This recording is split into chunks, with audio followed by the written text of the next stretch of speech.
Caramel CANDiD. It's nearly midnight, as you can see by this clock, and at the strike of midnight, the new song should be coming out. And it's important to remember as we sit here, awaiting that moment, that there is no bias on this channel. None whatsoever. We don't do bias here. Wait, it's a little bit cold. Let me just get myself nice and ready for this. Oh, look, it's midnight. Shall we listen to the new song? Well, that's what we're going to be doing.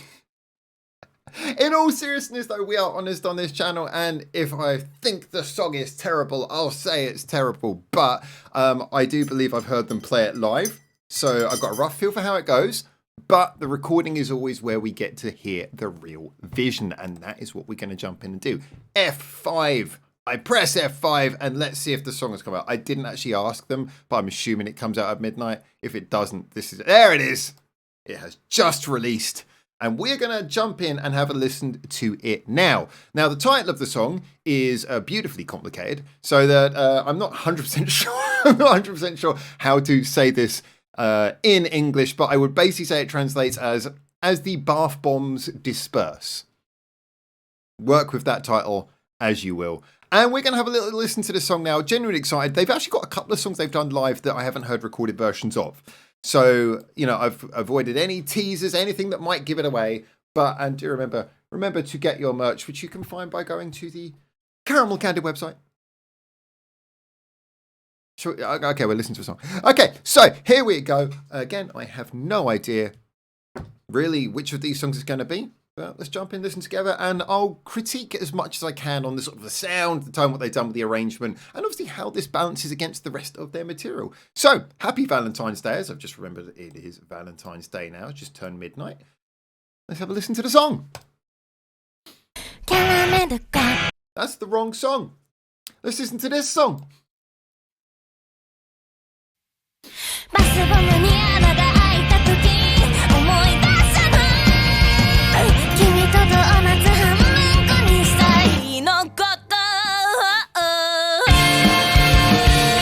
I think that coming in straight away, that initial impact is a really big feature of a lot of their songs. I think it works for them.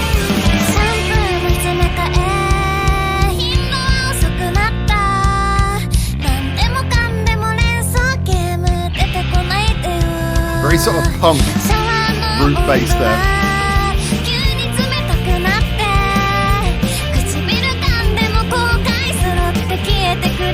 Love the syncopation of a double kick.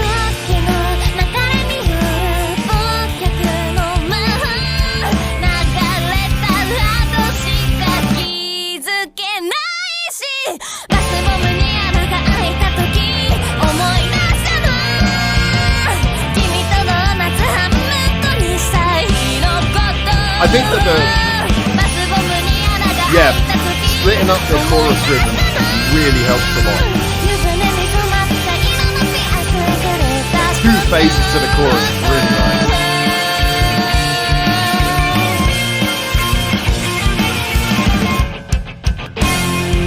Nice. Okay. Switching to the octave bass.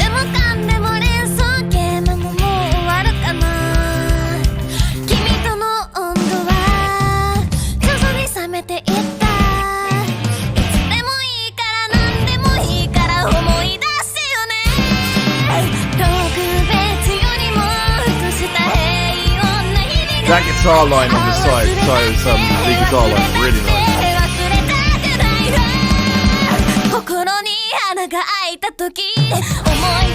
It's very stoppy starting that second verse, isn't it? Alright, and there's that rhythm change.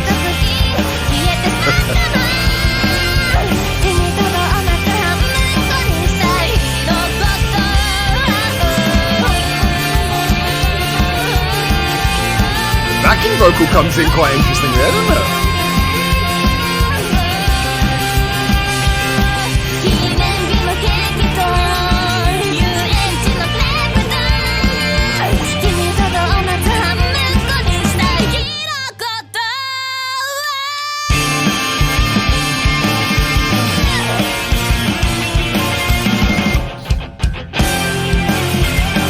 I love how all of this is just sort of like expanding out the second chorus. It's like this big crescendo just built on the end of the second chorus.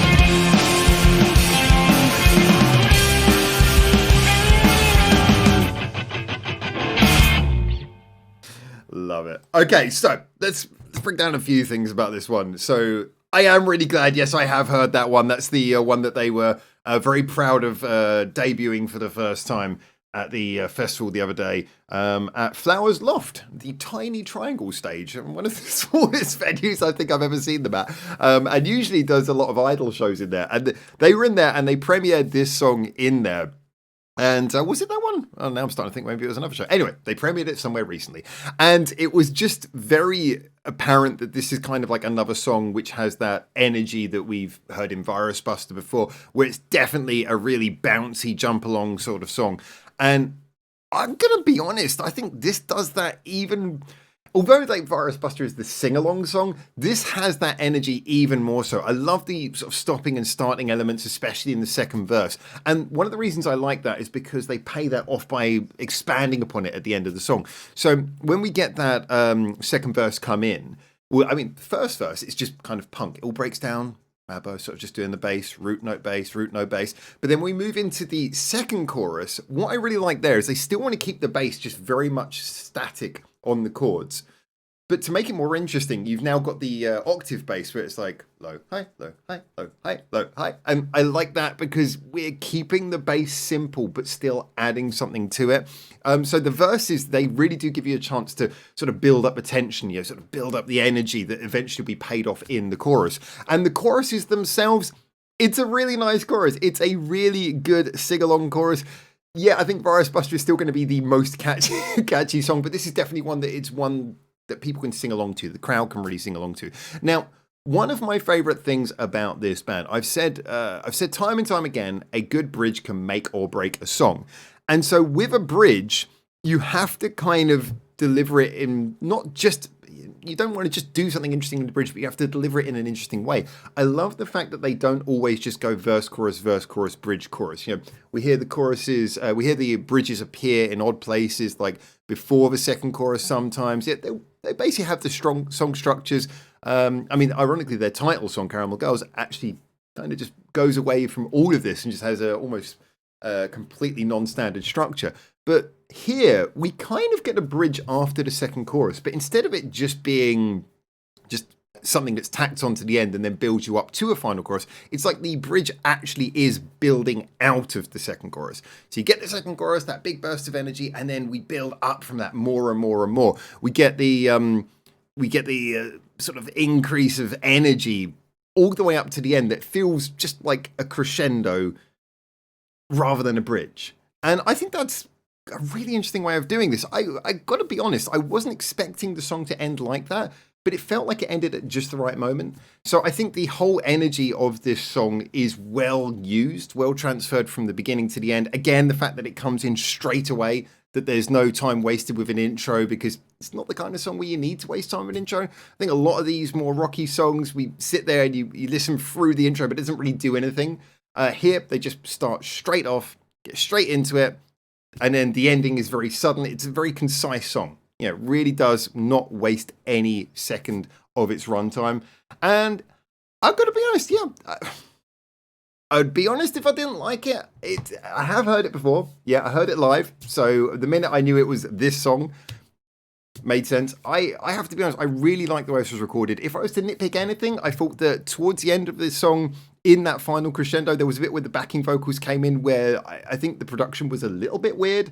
I think you probably get used to that with time, but it felt very close and very stereo in a way that didn't quite match everything else that was happening around it. So maybe the backing vocals could have been mixed in a little bit better. And there was some points earlier in the song where I felt the backing vocals could have been a bit louder. So maybe some stuff about the backing vocals I would perhaps say could have fit in more with it, but that's really about as much nitpicking as I can do.